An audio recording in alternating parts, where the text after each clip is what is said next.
1, 2, 3, come on!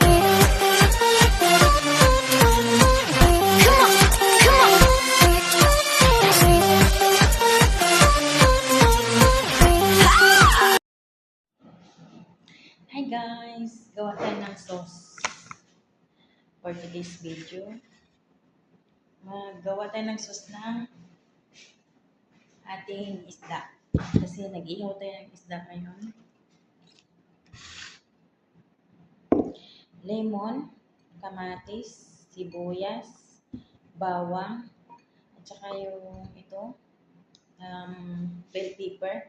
Pero pwede yung sinigang na, wala kasi akong sinigang na sili. Kaya ito na nilagay ko. Tapos, flakes. Siling flakes. Olive oil. At saka, powder na sili. Paminta. And then, asin.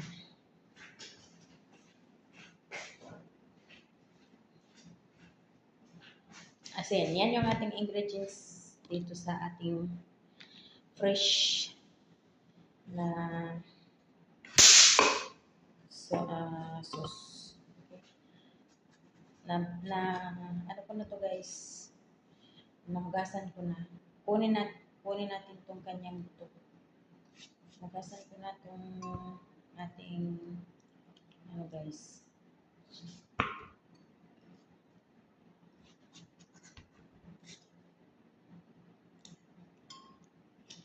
Ito yung pananghalian namin ngayon. Ito yung pananghalian ni Amo.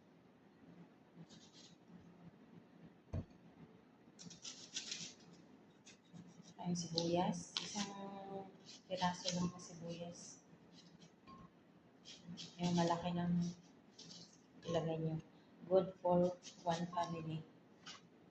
Isang ano na yan guys. Isang mangkok na siya.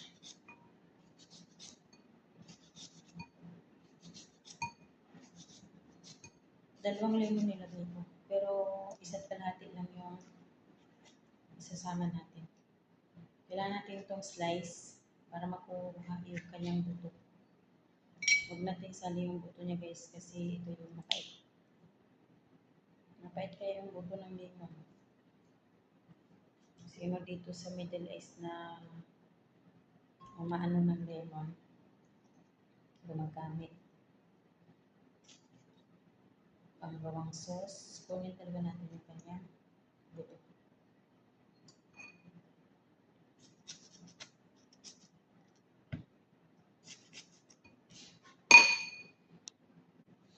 Tatlong pirasong bawang guys. Tapos paminta. Huwag yung nang damihan. Ito siguro estimated is 1 teaspoon. Dito naman 3 tablespoon or 4. Yung isa dito sa ilalim. Yung flakes naman, ano lang, konti lang para hindi gano'n siya maano. Tapos asin, 1 tablespoon and little. Blend natin. Lagyan nyo ng konting tubig guys.